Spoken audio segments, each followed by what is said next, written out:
Get started. Hi, everyone, and welcome to the last session of the Governor's Office of Disability Affairs Conference.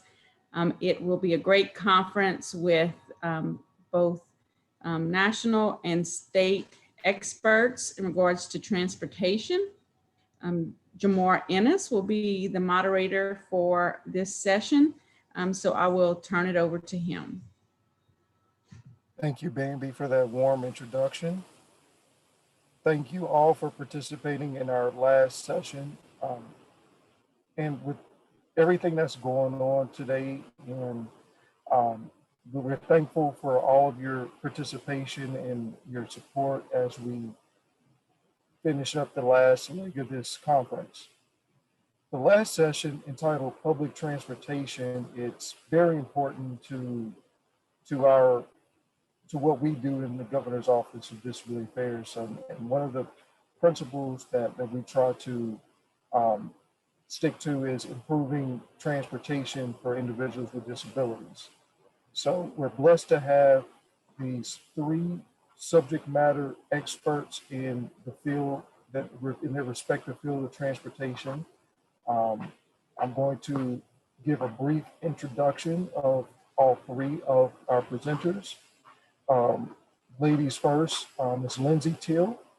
She is a policy advisor for the U.S. Department of Labor Office of Disability Employment Policy, where she serves on the employment-related supports policy team. We also have Mr. Michael Reardon, who is a supervisory policy advisor for the Office of Disability Employment Policy, otherwise known as ODEP, at the U.S. Department of Labor. Last but not least, in our first presenter, Ms. Lona Hankins. In her over 30 years of experience in the industrial and public sector, Lona Edwards Hankins has always had a goal of leaving it better than she found it. In her current role, she is working with I'm having trouble accessing my screen. Okay, there it is. Lona spearheaded the rebuilding of schools in New Orleans in the aftermath of Hurricane Katrina as a director of major capital projects for the recovery of the Recovery School District. And during that time, she has worked in various different roles. She's worked in FEMA, and she has worked in various projects dealing with infrastructure. And last but not least, she is with the New Orleans Public Transportation Department, and obviously known as RTA. I don't see that in her, there it is. New Orleans Regional Transit Authority, and she's currently serving as the Chief Infrastructure and Long-Term Planning in that capacity. So without further ado, Ms. Lona, the floor is yours. And if you can, share your screen for your presentation.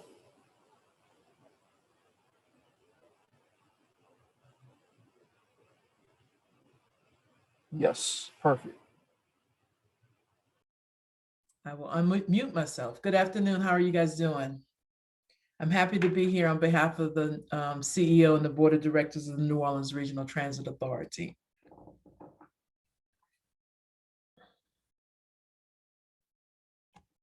Now, if I can figure out how to advance this slide, there we go.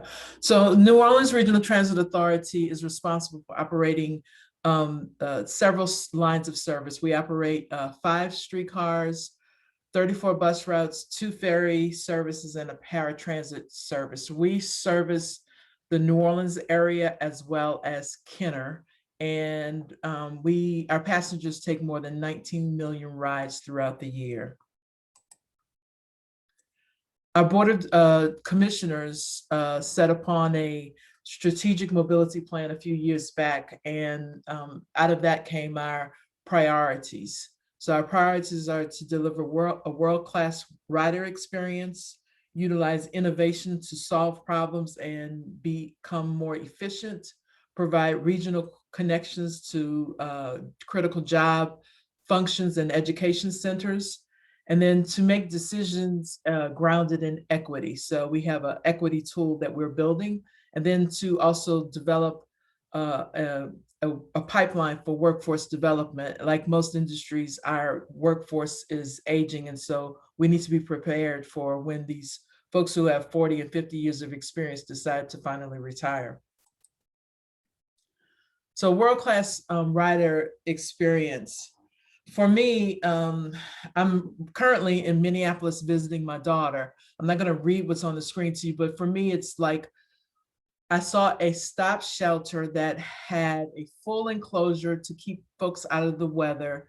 It also provided a electronic board that told riders when the bus would arrive.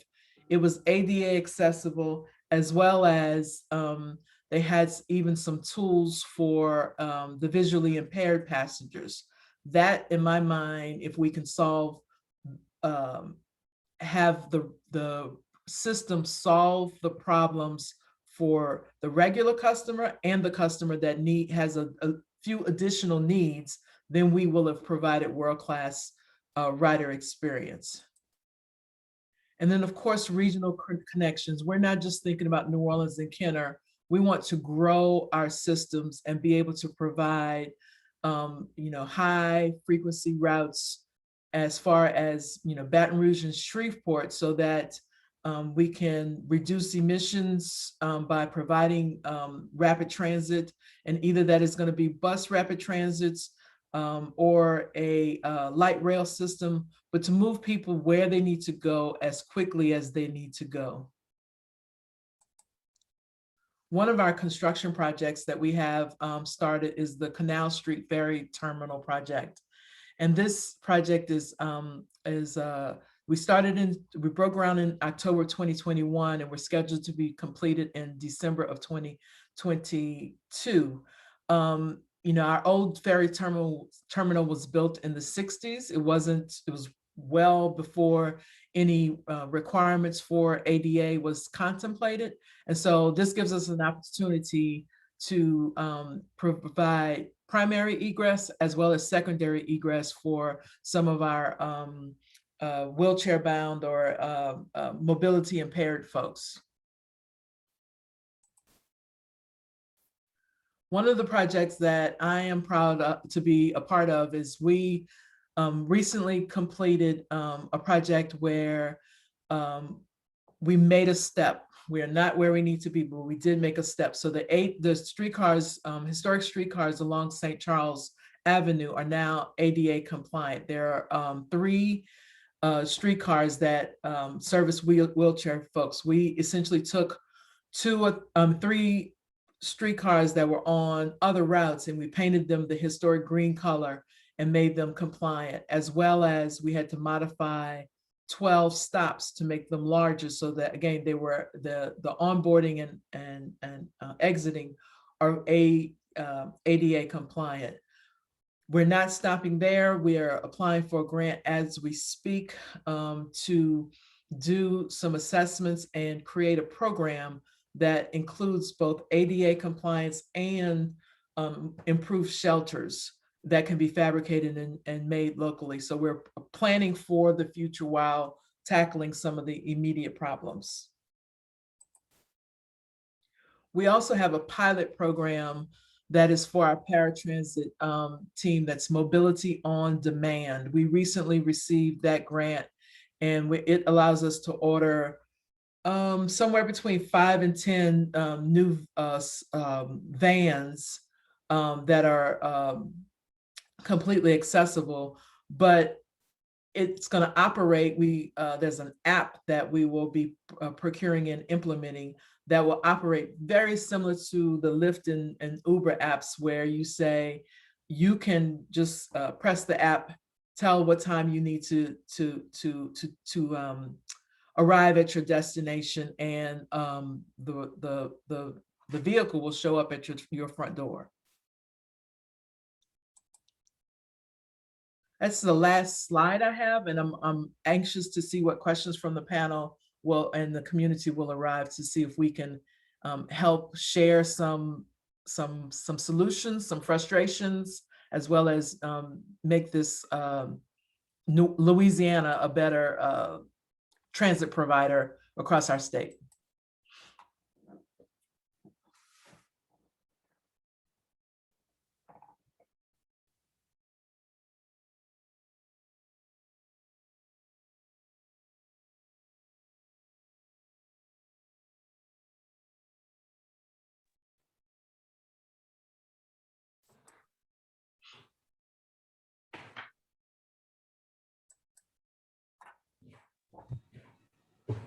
Okay, this is Mike. Do you want me to just continue? Hi, Mike. I'm not sure what happened to Jamor. I apologize for that. Okay, no, You can go ahead and go. I'll just continue. And I'll start by sharing my screen. I appreciate it. I'm sorry, I'm here.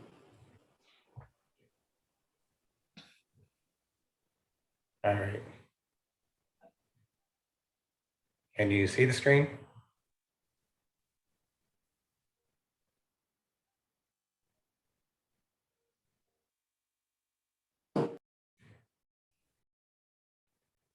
Okay, I assume you can see the screen. Is that the case, Jamar? No, I'm sorry, we don't see your screen at this point in time. See the screen. Okay, let me try again. I think the interpreter has spotlighted himself, so Okay, let's good. try to, there we go, it's perfect. All right. Okay. So again, Lindsey and I are from the U.S. Department of Labor. And of course, the perspective on transportation is very different from where we're sitting than in Louisiana. It's transportation, as you know, is almost exclusively local, not even state. So it's not just the state of Louisiana. They certainly have an important part to play. The federal government has an important part to play, but transportation as an issue is primarily a local issue, and it varies greatly on where you happen to live. So if you live in an urban area and you have a disability, the options available to you are going to be much broader than they would be if you were in a rural area. So we're going to go through and discuss how we see this issue and what we've been doing to try to address it, at least at the federal level, to potentially benefit those at the local level. So why is transportation important to the Department of Labor? And actually, this is a discussion that we often have when we get new politicals into the office. Is they, why are you spending so much time working in the transportation world? The Department of Labor is all about employment. And the logical answer to that is in transportation is a critical component of any employment program. Any job requires the ability to get to and from that job. If all the education in the world, the best training program in the world basically mean nothing if you can't get to the job. So it's a critical, what we call an employment support. It's probably the most critical employment support for people with disabilities, actually for everyone. People with disabilities have, in many instances, an added complication, whether they have a physical disability, a sensory disability, a cognitive disability. Transportation may present additional problems that a lot of people don't have, but it's important to everyone, whether you have a disability or not. And just as some of the data out there that showcase this, 25.5 million Americans experience some type of travel limiting disability.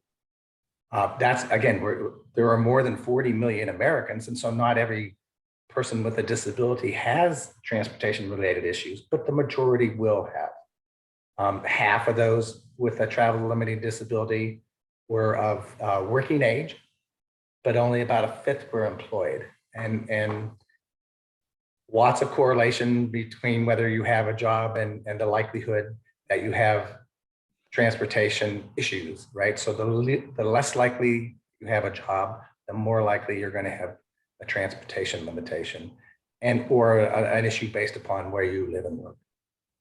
And people with disabilities experience significant disparities in vehicle ownership, trip frequency, socioeconomic status, et cetera, compared to people with disabilities. So if you have a job, it's much more likely that you're going to be able to afford either a vehicle or other transportation options such as Uber and Lyft, or anything that would affect transportation is going to be exacerbated by the existence of a disability.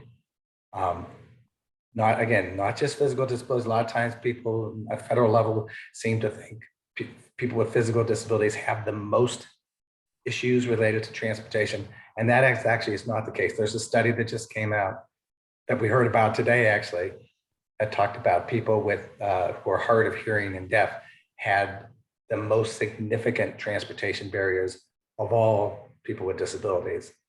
And so that's important to keep in mind when we're planning in our efforts with not only the Department of Transportation, but with other federal agencies as well. So this has all been exacerbated as well by the COVID-19 pandemic, right? COVID-19 has really exposed the fact that there are huge inequities in our transportation system throughout the country, not just in Louisiana, not just in rural areas, throughout the country. So again, 28 million Americans with disability do not have a car. People of low income, people of color are much more likely to be without cars than others. That is going to make it more difficult when you're depending upon public transportation to get you any place, including a job, but also to the doctor, to the grocery store, or any social events, et cetera. Last year, 65% of transit agencies had to cut service either completely in some areas or had to cut them back substantially because of all of the issues related to the pandemic. And almost another 6 million people in the United States had to delay medical care because of a lack of transportation. That delayed medical care, I'm sure, resulted in, again, an exacerbated health issue, which affected employment, which affected community participation, et cetera. So it's this vicious cycle that occurs if you don't have public, reliable, affordable transportation where you live. So that's why we've been working so closely with the Department of Transportation, with the Department of Health and Human Services and other agencies in the last few years to try to at least address these inequities. So ODEP's history with transportation is as long as ODEP's been around. ODEP is a relatively new federal agency. We're celebrating our we just celebrated our 20th anniversary. So that's not long. In Fed world, that's a very short time period. In terms of the size of our agency, we're a relatively small agency in a very big program. The Department of Labor is a multi-trillion-dollar agency with between 14 and 15,000 employees.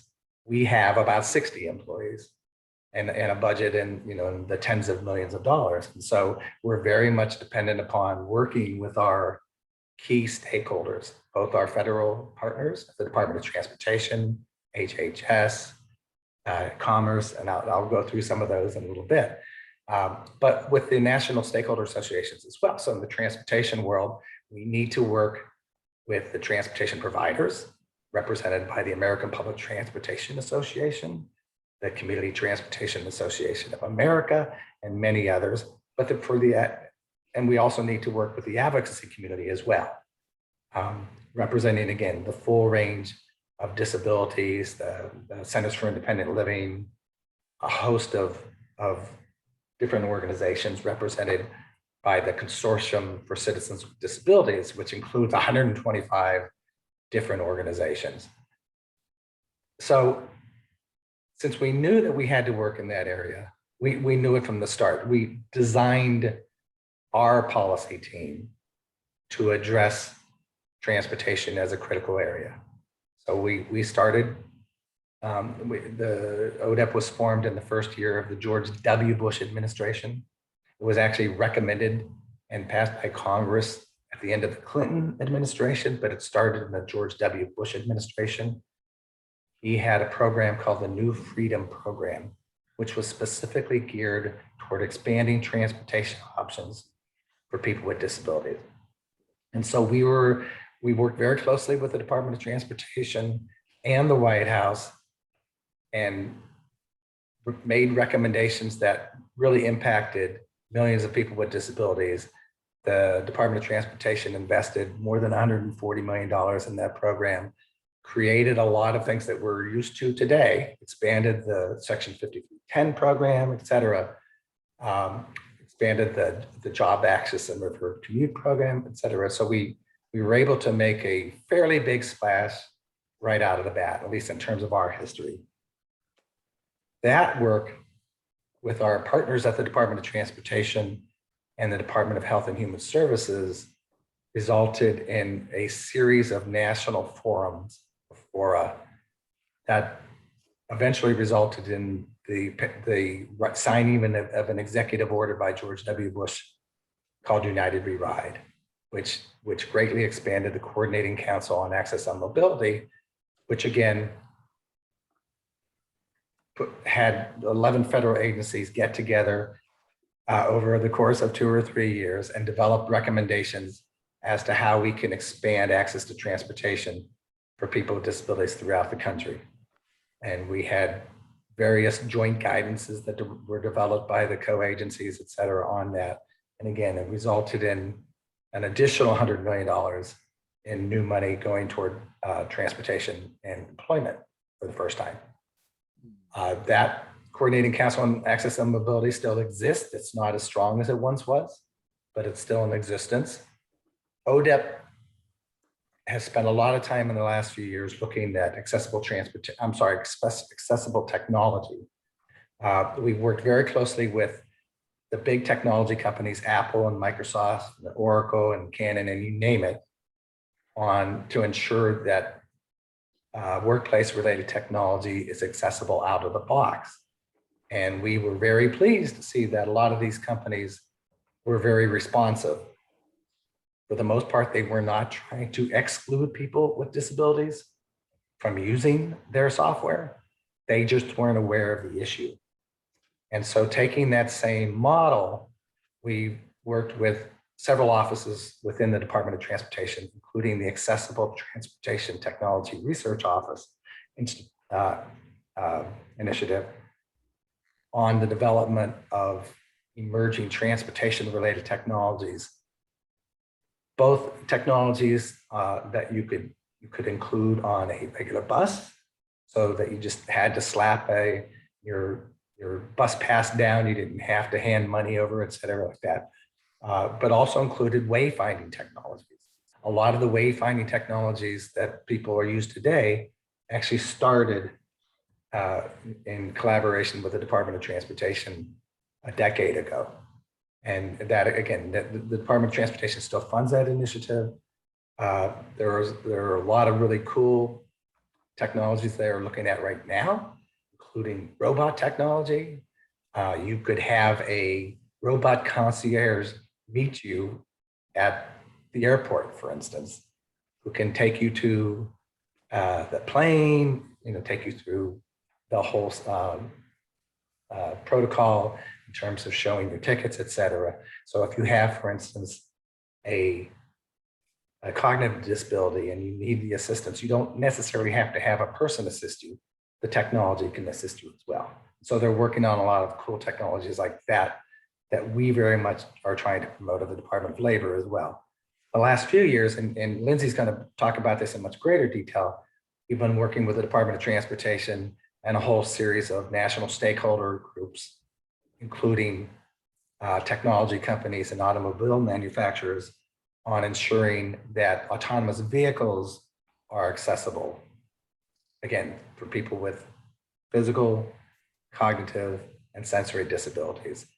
It's a whole range of issues that runs the gamut, anywhere from licensing. Do you need a license if you're in an autonomous vehicle and you're actually not driving it? What about insurance liabilities? How do you make sure that not only the vehicle is accessible, but that the environment to get in and out of the vehicle is accessible? There are many, many issues related to that. And we've been working a few years on that particular issue, and we will probably be working on that issue for the next decade or so. So ODEP's objectives as a whole, but this also relates to our work in transportation. We promote the use of generic programs and supports over disability-only programs. We do not spend much time working on the establishment of disability-specific programs. Instead, we're much more interested in making sure that people with disabilities have the full range of access to generic supports and services that anybody else would have. So for the Department of Labor, we have about 1,500 American Job Centers. We want to make sure that those job centers see people with disabilities as legitimate consumers of their services, that they don't automatically just send them over to rehab, for instance. But each American Job Center needs to be physically and programmatically accessible to all. And so when we work with the Department of Transportation, we do not work, again, to establish new disability-specific programs. We're trying to open up all of the existing programs to include people with disabilities. We find that the bigger bang for the buck, and it makes much more sense for people with disabilities over the long haul. Secondly, we maximize user input into the design and maintenance of employment supports, transportation, healthcare, childcare, the use of technology, et cetera. And I'll go over a little bit of that in a few slides from now to tell you how we're doing that. And then lastly, we promote interagency collaboration at the federal level, which we'd like to transfer to the state and local levels. So for the most part, we believe that the federal government should not be mandating interagency collaboration at the state and local levels unless they're doing the same, right? You can't say for these American Job Centers, you need to collaborate with all these local agencies if we're not also doing the same thing at the federal level. So we want to basically put our money where our mouth is. In this work, we have two assumptions that we're working with that we take for granted and that we want everybody to know about. One is nothing we do, regardless of the budget, how big we are or the leadership we have, will approach the impact that emerging technologies will have on employment and transportation. So things are going to happen, just like the rise of information and communication technology over the last 30 years was to a large extent unanticipated and to a certain extent out of control. That had a bigger impact on employment and transportation than anything the Department of Labor did, or anything really that the Department of Transportation did. It's keeping up with all these technologies is the key point, that we need to be able to jump on these new technologies and work with these new companies to ensure that they design technologies that are accessible and usable by everyone. That leads to the second assumption. So we can have the biggest impact on employment and transportation by nudging those companies, those technology associations, those critical stakeholders that are doing all this cool innovation to be more cognizant of accessibility and universal design. If they're aware of it, they generally respond to it. They see people with disabilities as a key market group, in addition to trying to do what's right and making sure that their technology is usable by all. They see money in it too. And so the more that we interact with Oracle on job application software or Waymo on ensuring that their autonomous vehicles are accessible, or Amazon to make sure that they don't inadvertently exclude people with disabilities in their artificial intelligence use, the more people with disabilities are going to benefit. And the more that they'll be a part of the community, the more they'll be employable, and the more that they will work and make money and not have to rely on the service system as tax recipients, but as tax earners. So we start very quickly with all of our work with the federal government. We do not do anything in a vacuum. All of our work, we try to engage with our federal partners because we see overlap everywhere. So if we're working with veterans with disabilities, for instance, we need to make sure that we work with the Veterans Administration. the Department of Health and Human Services, Department of Transportation, which provides a lot of veterans-related transportation services, Social Security, you name the agency, there's overlap there. So that's true on every one of our issues. Technology, we work very closely with the Department of Commerce, for instance, with the Department of Education and with HHS. Transportation, it's not just the Department of Transportation, but HHS provides literally billions of dollars in Medicaid-related transportation and others as well. Housing and urban development, they're responsible for a lot of the infrastructure around transportation. So any work we do in the transportation world has to include HUD. So that's this big puzzle that none of these agencies can work in isolation. They need to work together if we're going to have any impact at all. So you'll see how that results in a lot of our cross-agency work down the road. So again, and the engagement theory we use is it's a concept I got from an old friend at the Department of Transportation who's retired, a guy named Doug Burney. And his theory was that if you want to accomplish anything in terms of major policy work, you don't need a lot of research, you don't need spend a lot of time, you don't need a lot of money. You should use this highly technical principle called BORPSAT. And BORPSAT stands for you get a bunch of the right people to sit around the table. If you have the right people sitting around the table, it doesn't matter what the complexity is around the issue or how difficult it may be to think about policy options. If you have the right people thinking about it, then you're going to be able to accomplish a lot of interesting things. So using that theory, we want to make sure that the people sitting around the table include people with disabilities. So again, a lot of our work, a lot of the work with the Department of Transportation is include, how do we best include the people that were most affected? So riders with disabilities in this particular instance, but it could be, users of technology. It could be, veterans who became disabled either in combat or after, et cetera. They have to be involved in the development of the policy. If they're not, whatever policy we developed is going to be short-sighted and limited. Okay, our evolution as an agency, again, we were formed basically in 1990, just around the 10th anniversary of the ADA. More coincidental than anything. But the recommendation to create ODEP came about during that time. ODEP technically started in 2001, and we just reached our 30th anniversary.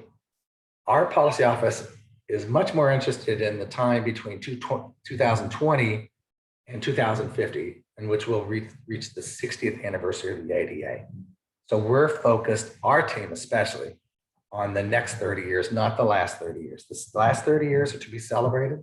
The ADA did a lot of wonderful things for people with disabilities, including their employment, their job prospects, the likelihood of them being promoted, the likelihood of them having substantial income throughout the course of their career.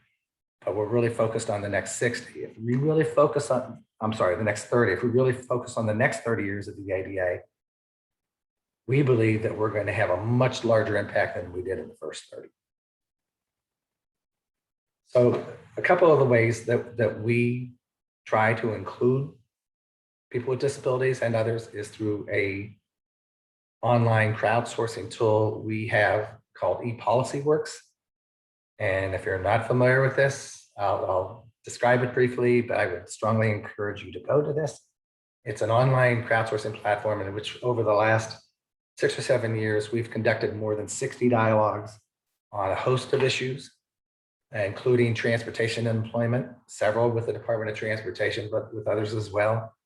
But on accessible technology, on could be anywhere from nursing mothers to how you work to bring people back to work from COVID, the COVID pandemic that might have disabilities, and the safety and health issues that are related to that.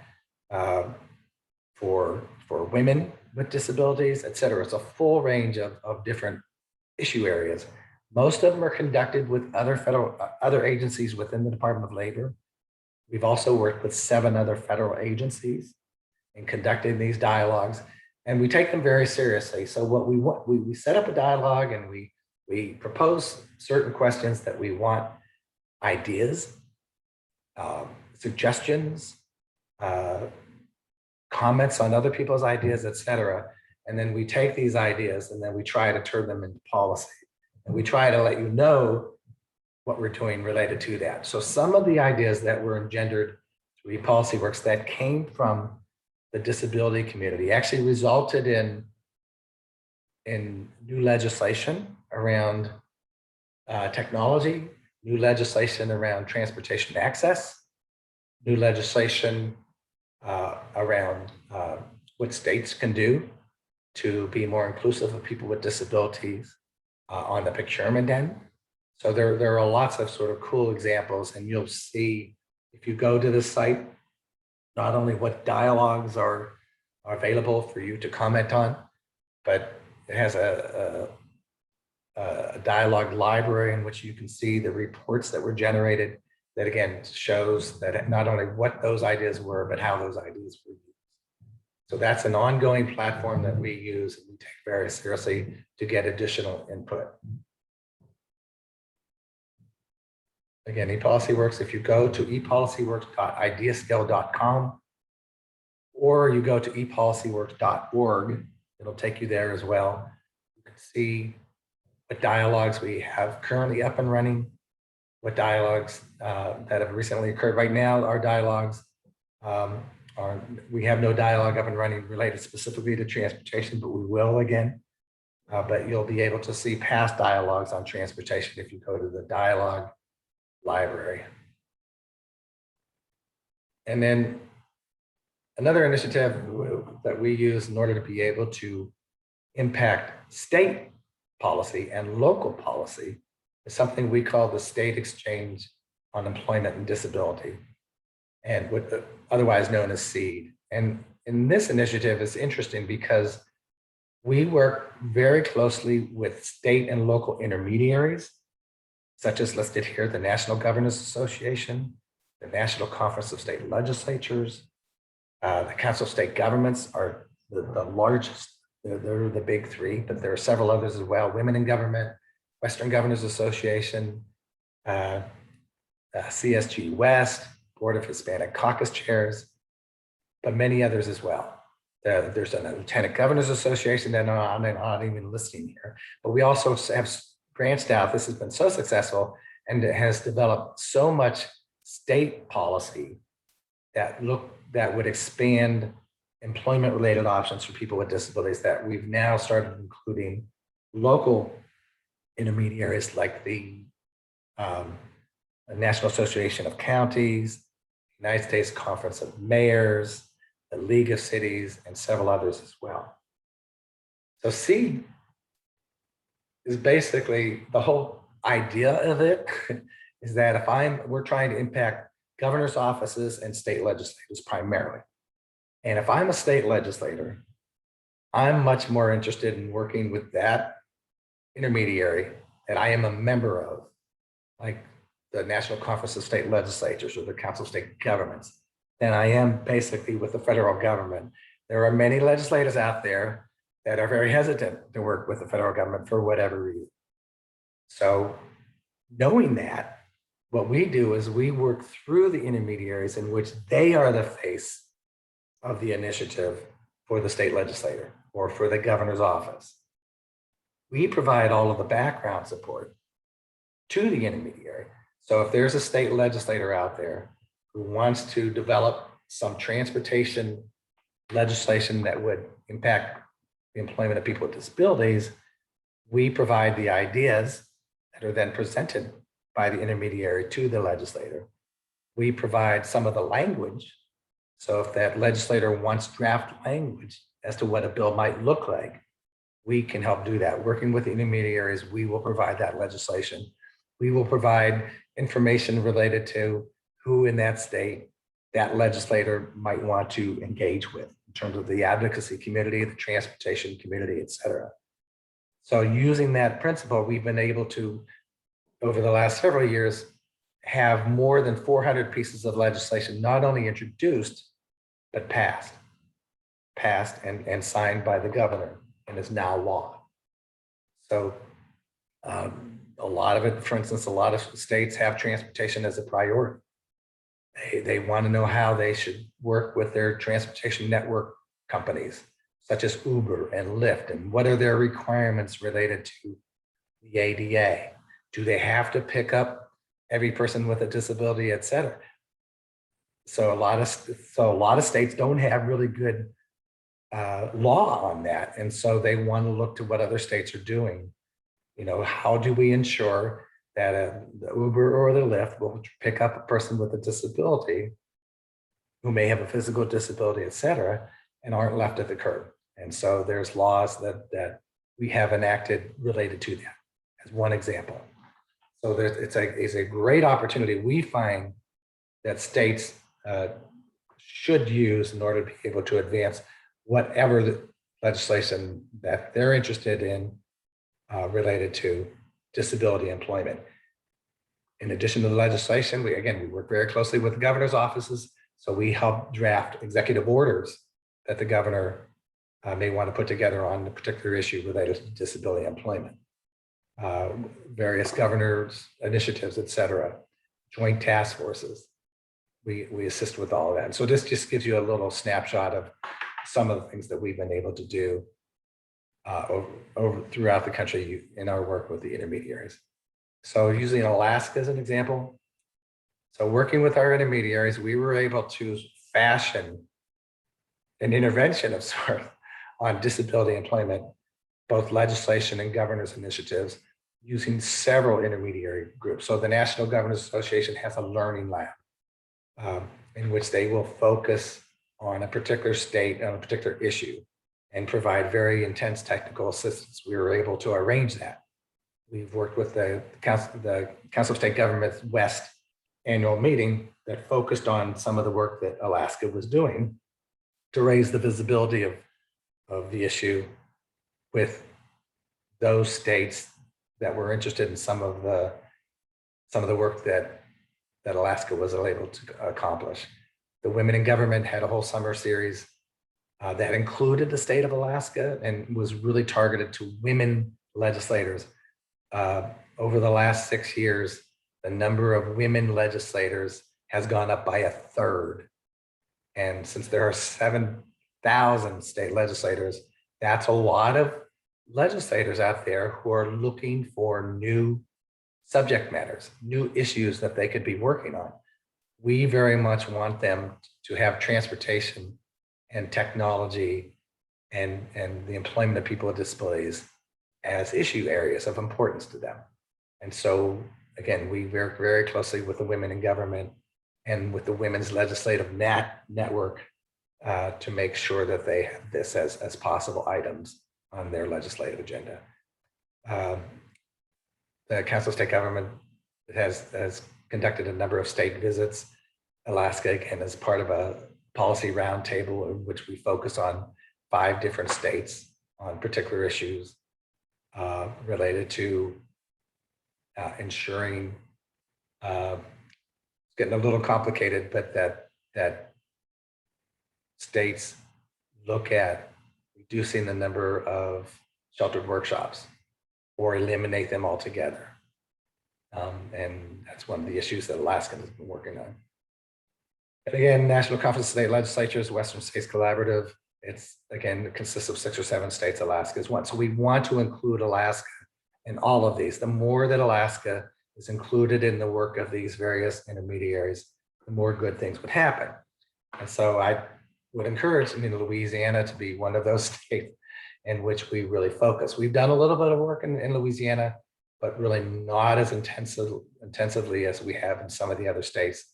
And so if Louisiana is interested in working on the development of new legislation, on possible governors initiatives, et cetera, in conjunction with all of these other states involved with all of these intermediaries, would strongly encourage that. And one transportation related example I'll give you is we work very closely with Senator Becky Massey of Tennessee, who has definitely been a seed champion. She gets it. She understands disability issues. She cares. And because when we first met her, she did a lot of interesting things. Disability and employment were not those things. It just, no one had really come to her with that, you know, to try to see whether she would be interested in working in that area to help benefit people with disabilities, job seekers or employees with disabilities. She became interested in that issue when she first met with us. Since then, she's actually drafted lots of bills, passed lots of legislation. But the most recent, I think, was the most significant, which is she created a piece of legislation and advocated for its passage, and it was passed and it was signed by the governor of Tennessee, that created an Office of Accessible Transportation within their state DOT. It did a number of things, but it included an advisory committee of stakeholders that are both transportation experts, you know, on various components of transportation and disability, including access to work-related transportation. But she also made sure that we included the aging community, because a lot of the people with disabilities, a lot of the aging community have disabilities. They don't necessarily think about that, but they have disabilities. If you can't make use of a public transportation because you can't get up, you know, the steps of a bus because you use a wheelchair or because you're older and have difficulty, you still have a disability. But this advisory group includes both people with disabilities who are younger and the aging community, and they really want to include riders with disabilities. And then the most important component of this, I think, is they regularly advise the legislature, including a joint committee on transportation, as well as the governor's office and several state agencies, on way to ensure the accessibility of their services on an ongoing basis. So it's a really cool infrastructure event that will have longer impact that will benefit people with disabilities. So I've gone on long enough. I'm going to turn it over to Lindsey now, who's going to describe some of our more recent work on autonomous vehicles and clean energy, et cetera. Take it away, Lindsey. All right, thanks, Mike. Well, hi, everybody. My name is Lindsey Teel, and I work on Mike's team at the U.S. Department of Labor's Office of Disability Employment Policy. And my issue that I work on primarily is accessible transportation to work. So good, we are already on the next slide. Thanks, Mike. So basically, if you think about transportation and its role in employment, think about job software. So job application software. When they first started coming out, these companies that were building job application software were not thinking about job seekers who are using screen readers or job seekers using speech to text input. And so Dept has been able to work with these companies over the years to engage them, to let them know about user needs so that they can then build in accessibility. And folks like me, I'm visually impaired, and I also use a screen reader. So folks like me and folks like my coworker who uses Dragon Naturally Speaking can use our assistive technologies to apply for jobs. So basically, just as inaccessible job application software is a barrier to applying for jobs, so is a lack of accessible transportation. So next slide, please.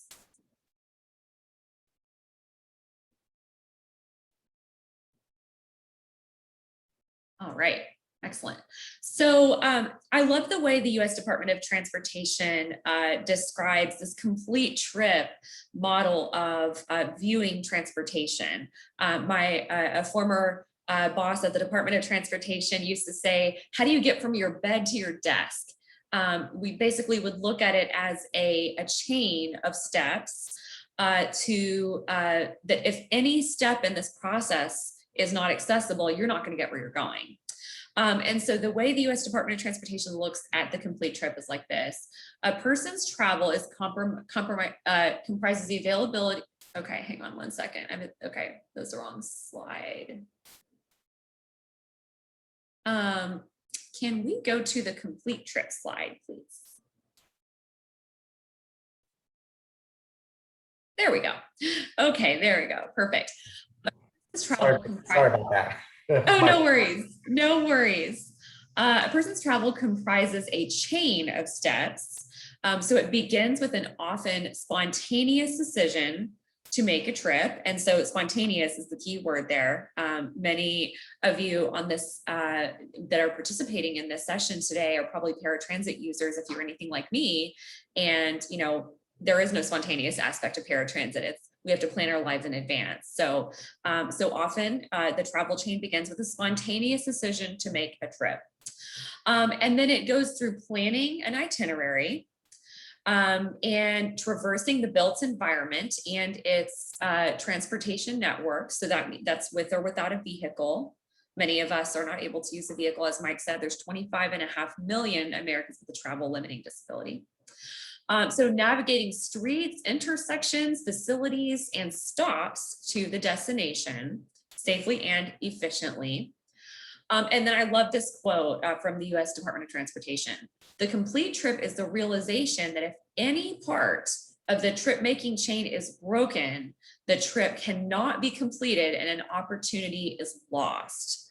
So if you look at the complete trip as the journey, essentially, like my former boss used to say, from your bed to your desk, if a sidewalk is inaccessible, if there's construction going on that prevents you from getting to your train station, or if, for example, bus stops are not showing up in your wayfinding software, for example, if Google Maps or Apple Maps doesn't identify where the bus stop is, you're not going to get where you're going and that opportunity is lost. Okay, so next slide, please.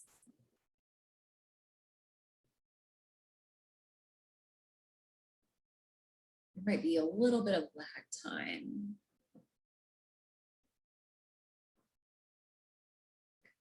There we go.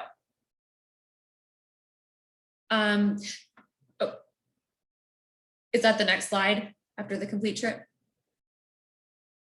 Okay, we're gonna go with it. It is the next slide. I'm sorry, there is a lag. I don't know why. Okay. Leveraging new transportation technologies. Absolutely. So again, as many of you know, because if you are a person with a disability, you are likely using paratransit service. But as you know, traditional paratransit doesn't always serve and meet all of our needs as people with disabilities. But there are a lot of cool transportation innovations going on right now that are going to make our lives a whole lot easier. Some of them are currently available and some of them are being worked on for future deployment. And a report in 2017 by the Reardon Family Foundation and Securing America's Future Energy found that widespread deployment of accessible automated vehicles would lead to 2 million more Americans with disabilities being able to pursue job opportunities. So that was really exciting. And we decided, okay, what can we do to work with industry and our federal partners and other stakeholder groups to make this accessible automated vehicle deployment a reality? So next slide, please.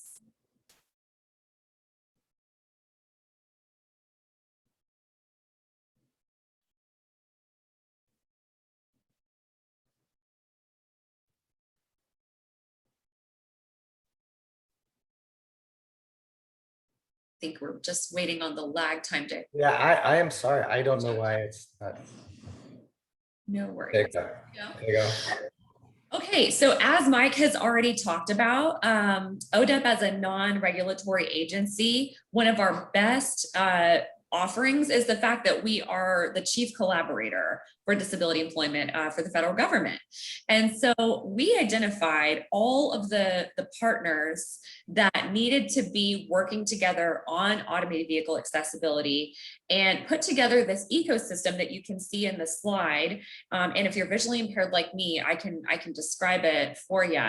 So the automated vehicle ecosystem, it basically includes our federal agency partners, such as the Department of Transportation, other federal partners, in addition to the disability advocacy groups, American Association of People with Disabilities, who you heard from earlier with Maria Town, and the United Spinal Association, National Federation of the Blind, and others, as well as the research community. So folks from Carnegie Mellon University and University of Buffalo, University of Michigan, all of the folks that are working in transportation research, especially around people with disabilities, in addition to the industry. So there's a lot of innovators out there that are trying to solve for accessibility and trying to come up with better ways of moving people and goods. So this ecosystem basically shows all of the different players that we've engaged since 2017 to raise awareness of the need to build accessible vehicles that those of us with disabilities can use to get to work.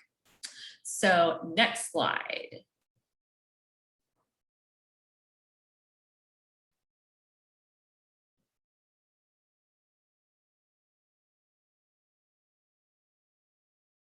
Excellent. Okay. So outcomes from our engagement with the U.S. Department of Transportation.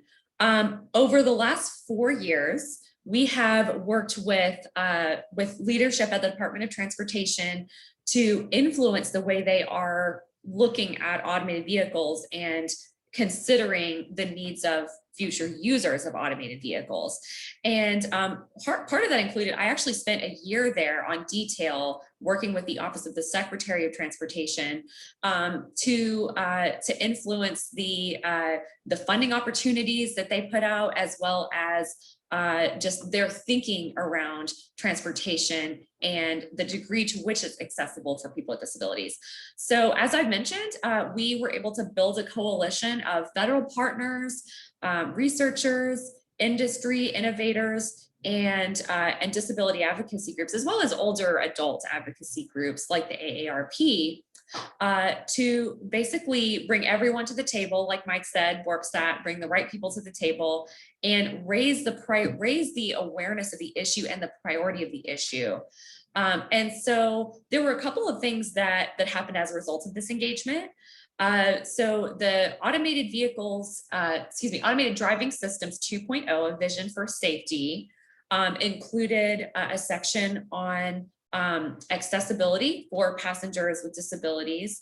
And then the next 2 iterations of that policy guidance from US DOT, including preparing for the future of transportation, automated vehicles 3.0, in addition to ensuring American leadership and automated vehicle technologies, or AV 4.0, which came out last year, all included progressively more information about people with disabilities and their needs, and the need to design AVs that would meet those needs.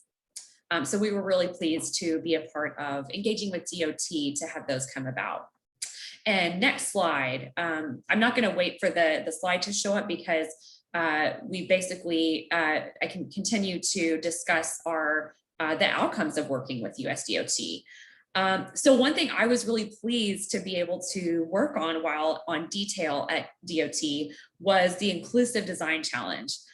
What that was is, it's actually ongoing. It's a $5 million challenge, similar to, I don't know if you guys ever heard of the DARPA self-driving car challenge that was back in the, before like 2010.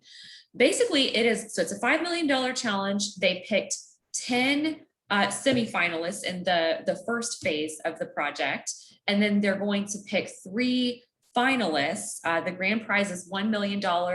I believe the second place is $750,000, and the third place is $300,000, to basically incentivize the development of features that will make automated vehicles work for those of us with disabilities. So what does that mean? It means a really innovative ramp and lift technology to get wheelchair users from the pavement into the vehicle and secure them in an automated way where they're not having to fasten their own seatbelt or do anything that their mobility might limit.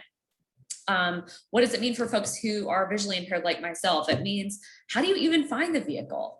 If you are blind or visually impaired and you are a user of Uber or Lyft or Via, a lot of us, you know, when you're trying to find your vehicle, it's really difficult to either identify a license plate or to, you know, sometimes you can't see the color of the car. Sometimes there's 5 cars in a row that are a black Toyota Camry and you have no idea which one is yours. And so this technology that we're trying to incentivize to be built would help users connect to the correct vehicle, get in the vehicle, enter their destination information, secure themselves and any mobility equipment in the vehicle. For folks with cognitive disabilities, it's confirming that you're in the right vehicle and that you've reached the correct destination, exiting the vehicle, and then wayfinding to the front door of your destination. So again, it's that complete trip. It's looking at all of the different parts of that trip chain and making sure each one is accessible to future automated vehicle passengers with disabilities. So that's the Inclusive Design Challenge. I was also able to help DOT work on a department-wide accessibility strategic plan, which came out last year, 2020. And then another fun thing is that they launched a $1 million university transportation center that is doing a study currently called Implications of Accessible Automated Vehicles and Mobility Services for People with Disabilities. So I was really proud to be able to work on the grant, writing the funding opportunity announcement, as well as helping to select the finalists. So that is a summary of our work with DOT to date. And next slide, please.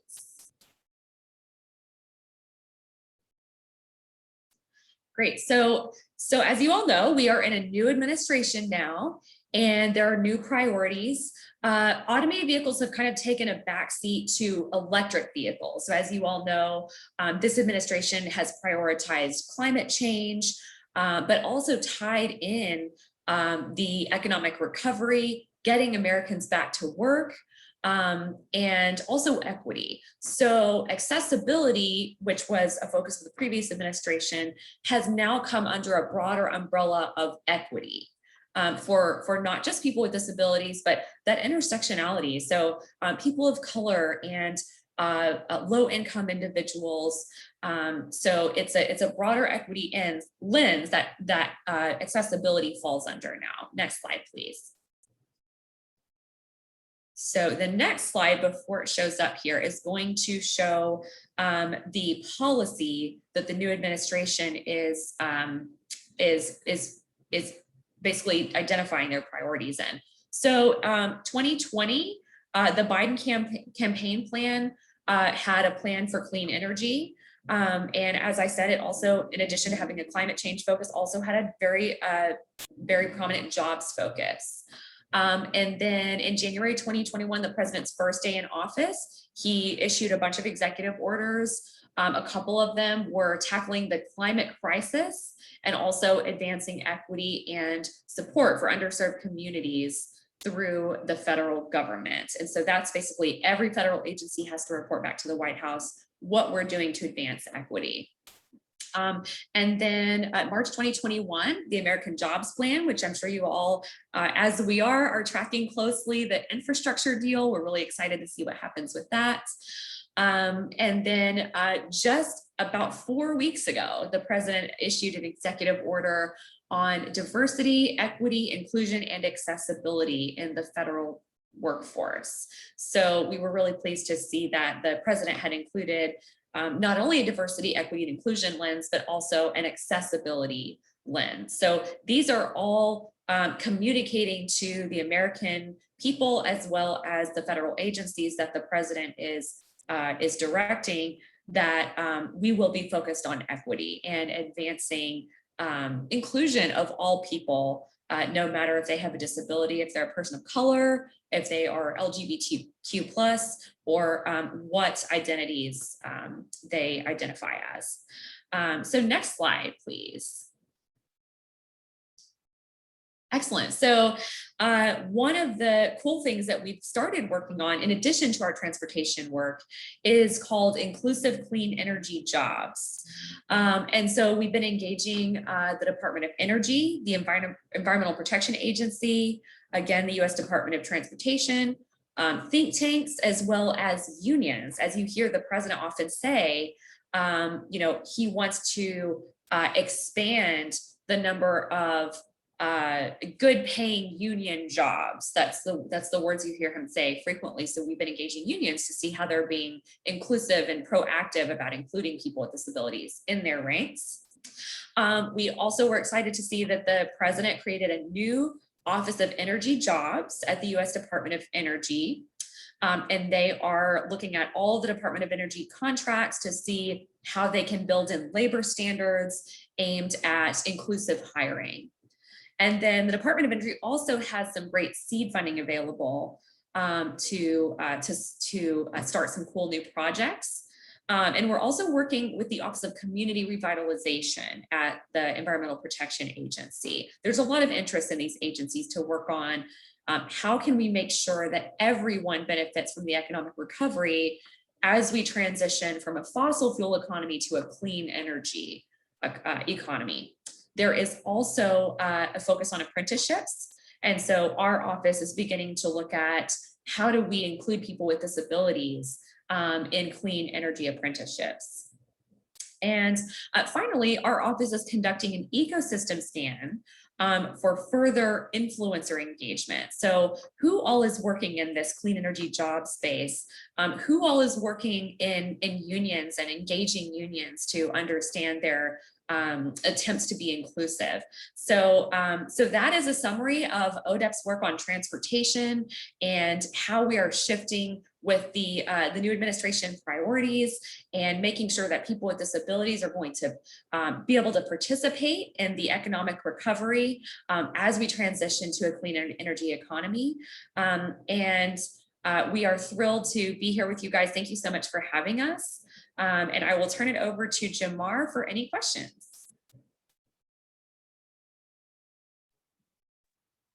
Wow, great information shared, and I'm pretty sure I speak for a lot of us. We did not know a lot of the inner workings, and we have a great appreciation for what you do on a national level. So let's look in the chats for questions. Can anyone from Go to Staff verify if there are any questions in the YouTube feed that I may have overlooked? Hey, Jamar, this is Bambi. I can check on that. Also, if we can ask our panelists to turn on their cameras so we can, as we answer those questions. And I think I've pasted most of them into the chat within Zoom. Okay.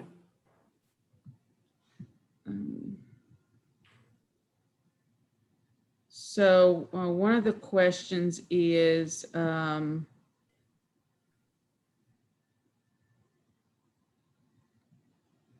Lona, you had answered this in the chat, but we can answer it for everyone. Will transportation be available on the North Shore? So when the RTA was originally formed back in the early 80s, it was intended to be a regional transit. But it also, when the legislation was written, it allowed local governments to opt out. And the only partners thus far that is part of the RTA is Kenner and New Orleans. Now, we're not opposed to branching out. We just need to work with the various governmental entities and stakeholders, community stakeholders, to make it a viable win-win relationship for all of us.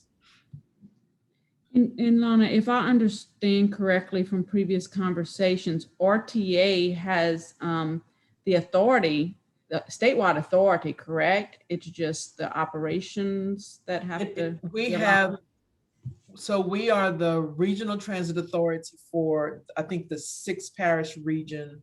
So from Jefferson, St. Bernard, and I believe St. Tammany. I'm not sure about the one that's just on the other side, is St. John or St. Charles. I'm not sure, just on the other side of Kenner. I'm not sure if we have authority to go that far.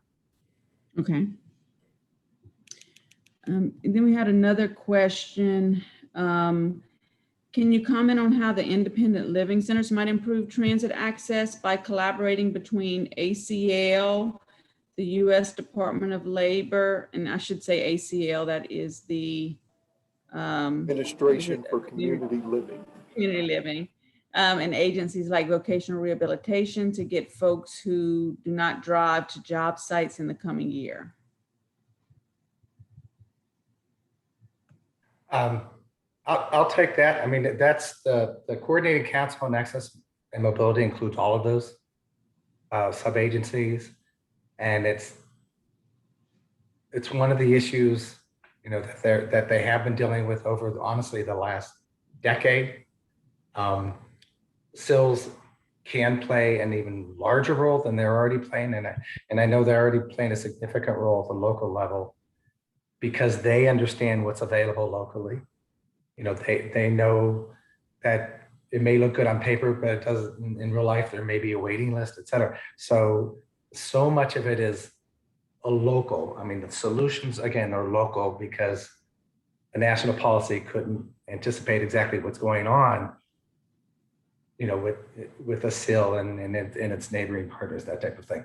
What we want to do is to make sure that we have the funding available, that all of the agencies know how to share their resources. So for instance, if there's a van that is going toward a VA hospital for a person who's a veteran, and you don't want that van just passing other people who could also benefit from that ride just because they're limited to VA services, et cetera. So we're trying to get agencies to share services as much as possible so that all people can get rides when they need to, especially in the rural areas. But again, right now, what I would do is I would, you know, contact Nickel or you know, the national CIL reps, and then see to make sure that they raise it within the Coordinating Council on Access and Mobility.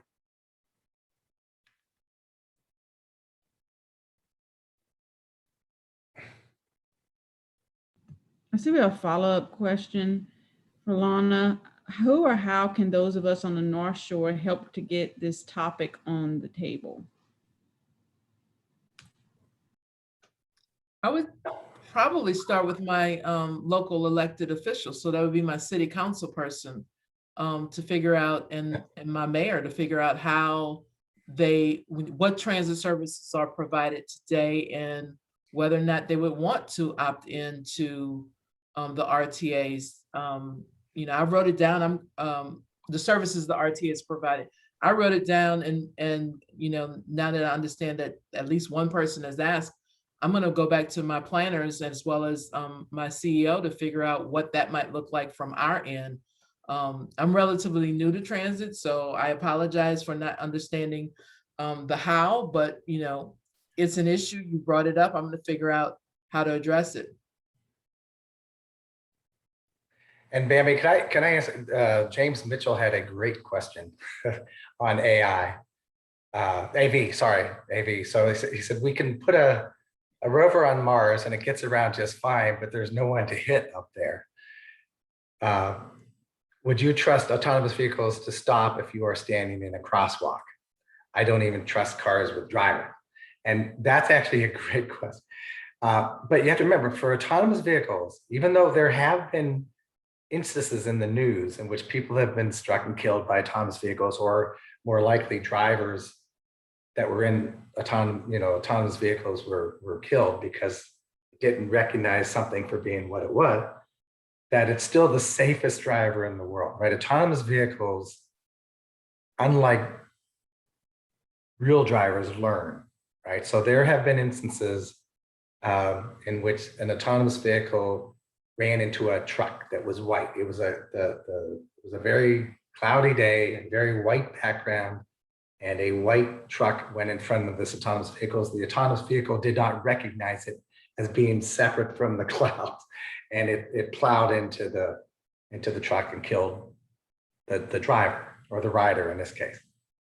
That has subsequently been corrected. So now it does a better job identifying that vehicle as different than those clouds. So that's the LiDAR technology that's used to identify has gotten better and better and better.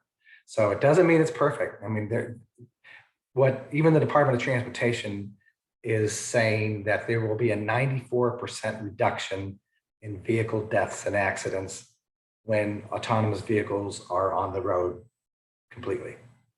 That's not 100%, 6% will still exist, but 94% is significant, right? And so it's not a perfect system, but it's a much better system. And I'll give you one really quick example. So I was in Detroit at the Michigan Autonomous Driving Research Facility, and we were taking an autonomous vehicle that was in bus form for a ride through the street, and it stopped, and we didn't know why it stopped. And it stopped. Turned out that there was a can of Coke that was on the side of the road, and the vehicle did not identify what that was, right? And by the time it identified it as non-threatening, then we got going again, et cetera. So it's learning the system. So that's something that it and learns and then factors into the process. So it's very interesting way it works, but it's still much safer than a human will ever be. If I could also add to that, to answer the individual's question that asked about safety of automated vehicles, just to build on what Mike already said. So unless you work in this space, you might not know that there are 5 levels of automation, and the Society of Automotive Engineers came up with these levels. Level 0 has no automation. Level 1 and 2 is automated driver assist. Advanced driver assist. And so things like Tesla that you hear about a lot in the news are actually, they are human-driven vehicles with advanced driver assist systems in them that kind of assist the driver, but it's not very well known that someone like me who's visually impaired cannot get behind the wheel of a Tesla and let it drive me somewhere to my destination. You still have to be a licensed driver, and that driver assist technology can assist you in getting somewhere. But future automated vehicles, levels 4 and 5, will not require the presence of a human driver, and will be like someone like me, or someone who is autistic, or someone who's a wheelchair user, will not be required to intervene in the driving task. Like Mike said, there's not a lot of deployments out there right now of automated vehicles that are levels 4 and 5. The Google self-driving car company Waymo has a deployment in the Phoenix area, and they have a self-driving fleet of robo-taxis that pick people up, but it's pretty much a test phase right now. In addition to Cruise, the company backed by General Motors, they have a fleet that is that's driving around in San Francisco. But the technology is, we're not quite at a time when all of us can just get on our phones and summon a self-driving car. But just keep in mind those levels of automation. When you hear news stories, a lot of times about a self-driving car, it's not a self-driving car. It's actually a car with safety features that are supposed to aid and assist the driver, not replace the driver.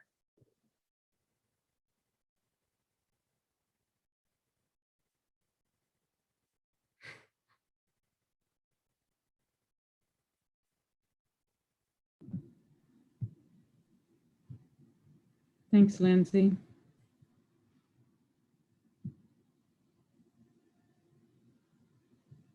Jamar, do you have the next question? I see that John posed a question that says the University of South Florida Engineering Group did some cool stuff with or wayfinding and transit navigation feedback to visually impaired passengers. It was called TAD, Transportation Assistive Devices. Do you have any feedback on that, Michael or Lindsey?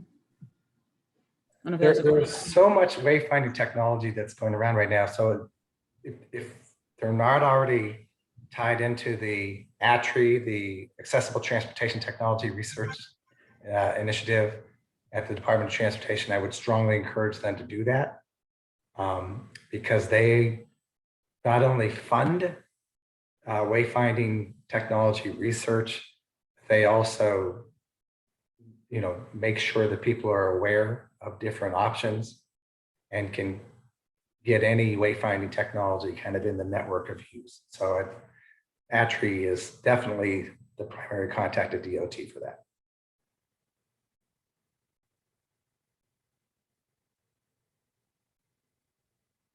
And there's another real quick question about AV.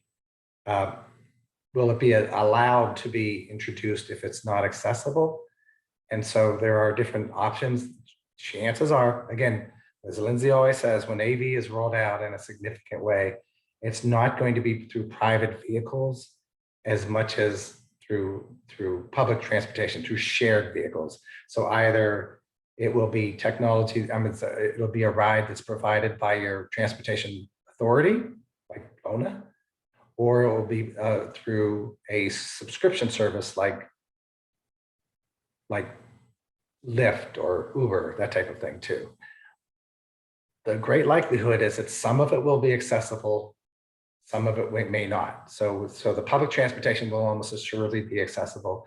So there will be vehicles in the transportation network world, like Uber and Lyft, in which they will provide accessible vehicles if you need it.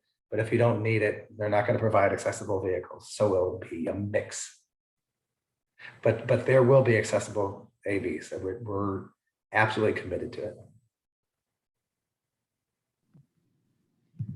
And so, Michael and Lindsey, with you guys being from the Department of Labor and then dealing with transportation, it seems like what we have struggled for over the past 5 years, that I guess is 5.5 years now that Governor Edwards has been in office, which we have been in this position, is in regards to the complexity of both of those systems. We talked about the American Job Centers and the complexity of all those different programs within those centers. And then we talk about Department of Transportation, and you have all these different systems that you have to work through and navigate and bring together. So just on what advice would you give us in regards to the work that we're trying to do at the local level to make a difference? Because we just struggle to find something to grab onto and then make something that's meaningful for people with disabilities. So I can take the first stab at that if possible. This is Lindsey. So I would say that the state of Ohio has an excellent model of collaboration between their Department of Labor and Department of Transportation. And they have an initiative called Drive Ohio. I would encourage you to look up if possible. They've got a lot of collaboration between those two agencies. I would also say if you are an employee of the Louisiana Department of Transportation or Department of Labor, don't be afraid to reach out and make connections at your sister agencies. Set up a weekly or monthly catch-up call or Teams meeting where you just kind of talk about what each of you are doing and see if there's any potential for collaboration. That's one thing that we've done with the U.S. Department of Transportation for our automated vehicle work, and then our Department of Energy and Environmental Protection Agency partners for the clean energy jobs work. Definitely break down those silos where you can, reach out, have a monthly meeting, like I said, and see where there's ways that you can proactively integrate some of your work and collaborate to find those solutions that kind of get out the outcomes you're looking for. And this is Mike, I will add to that. I mean, So the federal government is not like always the best example when it comes to collaboration. I mean, there's a lot of silo work that goes on in the federal government, and a lot of localities do great jobs of collaborating. A lot of times it's through the individual personalities of the workers, basically, and the constituents. And the problem is that varies almost wildly by locality, right? There, you can be in one county or a parish in Louisiana that does a great job, and one county over, they do a terrible job. And again, it all comes down to leadership and personality. Through SEED, that I had mentioned before, the State Exchange on Employment Disability, what's nice about that initiative is it does try to share what we consider to be exemplary processes and protocols, et cetera, that maybe the governor's office or a legislator can try to create some type of infrastructure that requires the collaboration. So just as Becky Massey did in Tennessee with the creation of that accessibility office within the Department of Transportation, that requires, in essence, that several state agencies receive input from aging communities and communities representing people with disabilities. So it requires some degree of collaboration that really didn't exist before.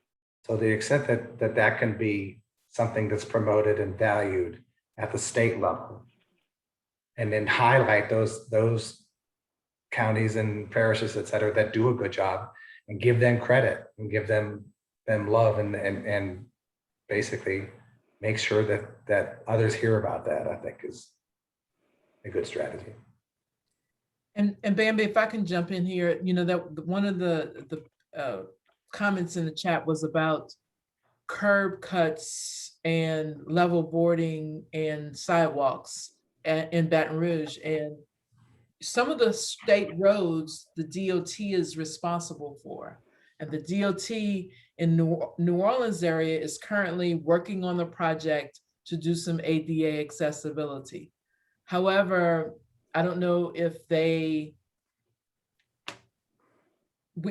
local transit agencies have to be brought in early in the process when the idea is being designed, because then we could collaborate on making sure that the stops are integrated into ADA accessible. Now, sure, DOT's funding is strapped, the local agencies and the local cities' fundings are strapped, but collectively, perhaps there's a way we can solve the problem one time and for ADA accessibility for all, and come out with a winnable product if we're at the table before the engineer is hired, before the design firm is hired, while it's still an idea in someone's mind, and we can get the right scope.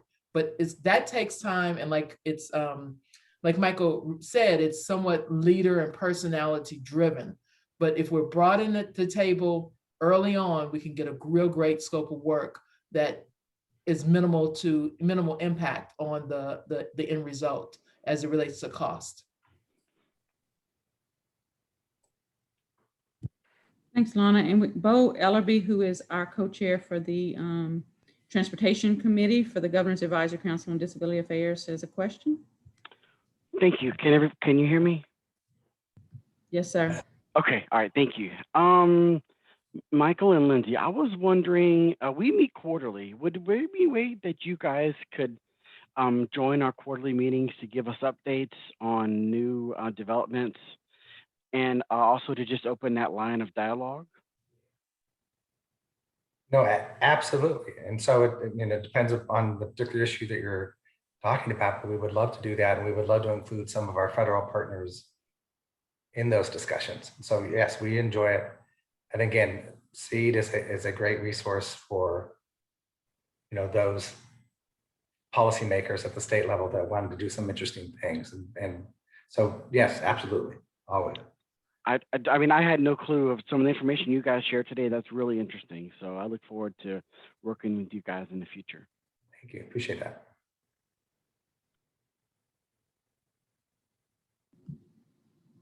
Jamar, you want to close?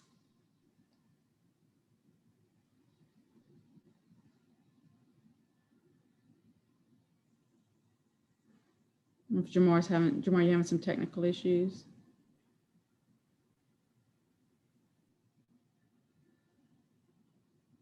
Okay, well, it seems that Jamar's having some technical issues, but is any of our panelists, do you have any closing thoughts or anything you want to share before we close out? No, I just want to say thank you, for the invite. It's been great. We love Louisiana. Invite us down. Always like to go to Louisiana and get out of Washington, D.C. But we appreciate, honestly, all the good work that you're doing, and we want to learn from you, just as, hopefully have you learn from us. And thank you so much. And I love going to DC. So I right now just love to go anywhere. Hopefully we can get past this virus and start traveling and interacting. But we learned how to do this conference virtually, which has brought in great people like you to be able to share, and really thank you guys for sharing all this information. We're gonna definitely utilize some of this information to move some of our efforts forward. And just thank you all again. And just to close out the conference, I want to thank everyone for their attendance. I don't know if Lillian and Melanie can turn on their camera. Maybe they will be very mad at me for, oh, Melanie, you look great, Melanie, at the end of a 4-day conference. I'm not sure if Lillian is there, but Lillian looks like she's there. Her picture looks like she's still. Hey, Lillian. Just want to thank the 3 of them. We've gotten such great feedback on the conference, and it is because of their great work and commitment. This is a big lift, and they just did it effortlessly, it seemed at times, although there was a lot of effort. And so just thank you guys. And also thanks to all of our presenters who volunteered their time and talents and knowledge to this conference. The conference will be, all of the video recordings of the conference will be on our YouTube channel, which is the Governor's Office of Community Programs. Everything through yesterday is on there now, so you can go and look at it, and we'll be sending out follow-up information. And thanks to Deaf Focus and our interpreters for providing quality interpreting throughout the conference. We appreciate the collaboration with you guys. Is there anything else that I'm missing, staff? I think you covered it all, Bambi. Okay, thank you guys. Everyone have a great weekend and stay safe.